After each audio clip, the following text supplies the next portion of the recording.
अस्सलाम वालेकुम जी, welcome back to another video. आज की वीडियो जो है उकाब के बारे में।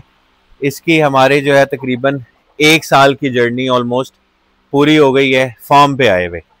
अच्छा, पिछले उसमें ना वीडियो में जो मैंने टीथ से एज कैलकुलेटर वाली बताई थी, उसमें मैंने इसकी एज थोड़ी सी जो है वो गलत बताई थी, कुछ नहीं हुआ। वो बुनियादी तौर पे मेरे उस वक्त जो है मतलब ये आज की डेट में जब मेरे पास इसे आए हुए जो है तकरीबन साल हुआ है, लेकिन इसकी अब जो एज है वो तकरीबन 3.5 साल एज है।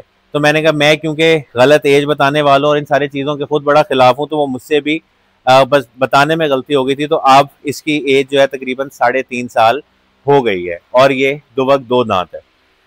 अच्छा, ये जर्नी जो है ये बड़ी ही खूबसूरत है। इसको हमने जो है सेलेक्ट करने से लेके इसको लाने तक, और जो है ये बेसिकली वो मेरे हाथ में मुरब्बा ढूंढ रहा है जो ये खा रहा था। तो बड़ा ही डिफरेंट एक्सपीरियंस इस तरह से कि इसे लेके हमें एहसास हुआ कि परवरदिगार ने हर चीज़ दूसरे से मुख्तलिफ बनाई है। जब अशल आया था, उसका आना, पहले दिन ही अंदर आके पट्टे वट्टे खाना, हमने जिस काम में उसको लगाना उसने लग गया सब कुछ। इसको आके अंदाज़ा हुआ कि नई चीज़ें, हर चीज़ इतनी आसान और इतनी जो है वो टेम नहीं होती, और जो है वो आपको हर जानवर को उसके मिजाज के हिसाब से पहले उसको समझना है और फिर जो है वो उसको ट्रेन करना है। अच्छा जी, ये वो मोमेंट है जब मैंने इसे फिजिकली पहली दफ़ा जो है वो देखा था। इससे पहले तस्वीरों में ही देखा था। बड़ा खूबसूरत दिन था। मैं चाहता हूँ कि मैं भी इसे रिकॉल करूँ, इन मेमोरीज़ को, और जो है दोबारा इनको चेरिश करूँ। बस बहुत खूबसूरत लगा था। मैं शायद एक्सप्लेन नहीं कर सका इसको देख के सामने से।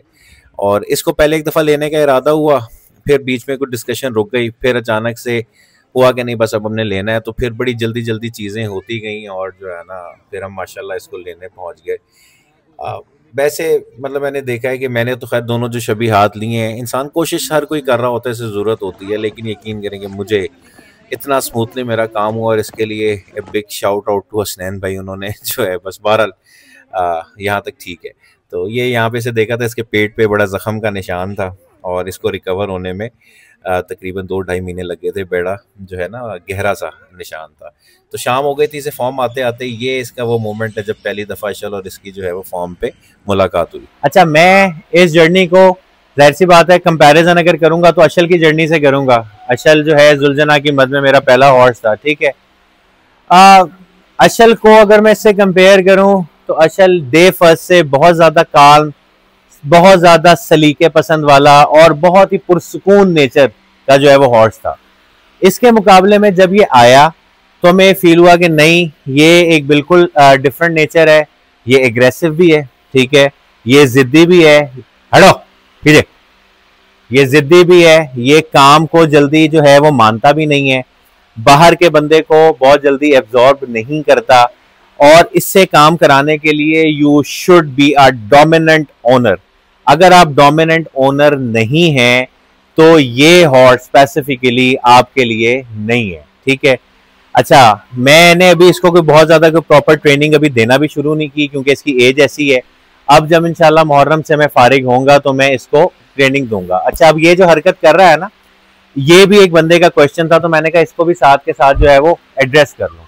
अब इसने क्योंकि हाथ से मुरब्बा खाया है, अभी एक ना वीडियो वायरल हुई है, एक शबी है, उसने अपना जो साइज है उसको दाना डालते हुए बहुत बुरी तरह काटा है, ठीक है। अब ये बेसिकली क्योंकि इन्होंने मुरब्बा खाया और मेरे हाथों में वो मुरब्बे की स्मेल है, तो ये बेसिकली वो ढूंढ रहे हैं। यहीं से मैंने ये टॉपिक इसलिए सवाल जो ये बात शुरू कर दी कि ये देख कर रहे हैं, ये स्मेल कर रहे हैं ये, लेकिन ये काट नहीं रहा, ठीक है। और फॉरन इंस्टेंस अगर ये ज्यादा करे, फॉरन टैप, नो पीछे हटो, फौरन आपने इसको मना करना है। उसने बड़ा बुरी तरह अपने साइज को हर्ट किया है। अब लोगों ने मुझसे पूछा है कि उसकी वजह क्या है। उसकी दो तीन वजह हो सकती हैं। मैं अब क्लिप वो क्योंकि किसी के पेज पे अपलोड हुआ है तो मैं वो क्लिप नहीं ऐड करना चाहता, लेकिन बेसिकली उस क्लिप में हुआ ये है कि एक तो वो वाला हॉर्स जो है वो फूड एग्रेसिव है। फूड एग्रेसिव का मतलब ये है कि बाज जानवर खाने को देख के खाने को सुपीरियर कर लेते हैं और उसके बाद जो है वो मालिक को कमतर समझते हैं, ठीक है, एक वजह ये। लेकिन जो जिस वीडियो की मैं बात कर रहा हूं, उस वीडियो में उसने, घोड़े ने डोमिनेंस शो की है। डोमिनेंस का मतलब कि वो उसे मालिक मानता ही नहीं है। अगर आप देखेंगे घोड़ा जो बाइट करता है, एक तो घोड़ा हैबिचुअल होता है, आदत होती है घोड़े को छोटा छोटा निप करने की, हल्की हल्की बाइट लेने की बचपने से। दूसरी चीज जो है वो ये है कि घोड़ा डोमिनेंस शो करने के लिए काटता है। अगर घोड़ा अपने हाथ पांव आगे मूव करके आपको काटने की तरफ दौड़े, इसका मतलब यह है कि वो बदतमीजी कर रहा है, वो आप पे डोमिनेंट हुआ है और वो आपको कुछ नहीं समझता। तो उस स्पेसिफिकली जो वीडियो की मैं बात कर रहा हूं उसमें रीजन जो थी वो डोमिनेंस थी। काटने की आदत डेवलप घोड़ों को, क्योंकि बचपन से मैं बता रहा हूँ निपिंग की आदत होती है, लेकिन इस आदत को खत्म करना बहुत जरूरी होता है क्योंकि इनके दांत में जहर होता है, और अगर ये काट लें तो ये आपको बहुत सिवियर किस्म की इंजरीज जो हैं वो कर सकते हैं, जिसमें बोन तक क्रश कर सकते हैं आपकी। अगर आपका फ्लैश यानी गोश्त के हिस्से में काट लिया तो बहुत आपके मसल्स डैमेज कर सकते हैं, टिश्यूज डैमेज हो सकते हैं।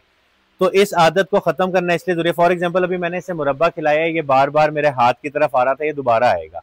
अगर ये आ रहा है और ये अपना मुंह खोल के मेरा हाथ अंदर लेके जाने की कोशिश कर रहा है, मना करें इसे फौरन। देखें, ये जिन हस्तियों से मंसूब हैं, इज्जत एहतराम हर चीज अपनी जगह, लेकिन इसका मतलब ये नहीं है कि मैं किसी बंदे का नुकसान करवा लूं इसके पीछे, ठीक है। फौरन मना करें, कमांड दे, नो नो, पीछे, नो। हटेगा क्यों नहीं हटेगा?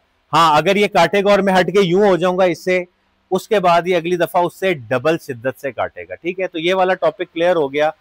इसके अलावा जो है ये चीज इसके जर्नी में शेयर करना बहुत जरूरी है कि एवरी सिंगल एनिमल जो है वो दूसरे से डिफरेंट होता है। अशल बिल्कुल डिफरेंट है, बिल्कुल ही साथ खड़ा हुआ का बिल्कुल डिफरेंट है। दोनों हॉर्स ब्रीड हैवी ब्रीड हैं, वो पर्चिरॉन है, ये नॉरेकर है, लेकिन नेचर वाइज बिल्कुल डिफरेंट है। तो आपको जानवर को समझना है, अगर ये लात उठाता है, काटने की तरफ आता है, इसे सख्ती से पेश आए और अपनी कमांड को, अपनी टोन को स्ट्रॉन्ग करें। अगर आप स्ट्रॉन्ग ओनर नहीं हैं तो इस तरह की नेचर वाला एनिमल आप कैरी नहीं कर सकते। फॉर एग्जाम्पल, आप इसे जब भी, अभी ये खड़ा हुआ है, बिल्कुल आराम से खड़ा हुआ है, ठीक है। अभी आप इसे कड़ियाला अगर डाल लेंगे ना और इसे वॉक कराने की कोशिश करेंगे तो ये इतना सुस्त हो जाएगा कि आपको लगने लगेगा बीमार है। ये इसकी नेचर है कि थोड़ी जिद करूं, काम से बच जाऊं किसी भी तरीके से। 10 मिनट आपने इसे वॉक करा ली, उसके बाद ये ऐसा हो जाएगा जैसे इसे कोई मसला नहीं है। तो एनिमल को समझना जो है वो बहुत जरूरी है। तो इसने हर गुजरते दिन के साथ मुझे एक नई चीज सिखाई है, और हर ऑनर को चीजों को खुद समझना बहुत जरूरी है। अगर आप स्ट्रॉन्ग ओनर नहीं है तो आपके जो केयर टेकर्स हैं वो भी स्ट्रॉन्ग ओनर्स नहीं हो सकते। अंडरस्टैंडिंग, नेचर अंडरस्टैंड करना और उसके अगेंस्ट उसको ट्रेन करना ये बहुत ज़रूरी है। इन्होंने जुलूसों में जाना होता है, अगर ये ट्रेन नहीं है, ये नुकसान करते हैं। अब लोग तो जुलूसों में हर सिमत से आते हैं, ठीक है, तो आप ये अब बड़ा नुकसान कर सकते हैं। अल्लाह ताला ने मतलब एक घोड़े की एक टांग में 1000 पाउंड से लेके 2000 पाउंड तक की ताकत हो सकती है। तो खुदा ना खास्ता सोचें कि अगर फुल फ्लेज की किसी को पड़ जाए तो मेरा नहीं ख्याल कि उसका सर्वाइवल का कोई चांस है, ठीक है। तो ये थी जी इसकी जर्नी, इसको लेके आने से लेके अब तक मुकम्मल 1 साल। बहुत सारा माशाल्लाह वेट वाइज भी ट्रांसफॉर्म हुआ है। जब ये आया था तो इसकी हाइट जो है कोई अराउंड थी 61, अब ये माशाल्लाह 65-66 इंचेस टॉल है। अच्छा, मेरे सामने घोड़े छोटे लगते हैं, मैं खुद ऑलमोस्ट 6 फीट हाइट हूँ और फिर वजूद भी बड़ा है। तो ये मैं भी देख रहा होता हूँ, इन्हें अपनी वीडियो में देख रहा होता हूँ कितने से लगते हैं, लेकिन माशाल्लाह ग्रोथ वाइज और हेल्थ वाइज और हर तरह के हवाले से, नेचर वाइज अभी तक बहुत अच्छा जा रहा है। लेकिन इस पर बहुत मेहनत की ज़रूरत है। इसकी जब ट्रेनिंग शुरू होगी तो वो आप लोगों के लिए भी, मेरे लिए भी बड़ी हेल्पफुल होगी समझने के लिए कि डिफरेंट नेचर, एग्रेसिव नेचर के हॉर्स को आपने किस तरह संभालना है और उसे जुलूसों के लिए किस तरह ट्रेन करना है। सो वीडियो बिला वजह लंबी हो जाएगी, अभी तो इस बात को यहीं पर छोड़ते हैं। मिलेंगे अगली वीडियो में, अपना ख्याल रखिएगा। अल्लाह हाफिज़।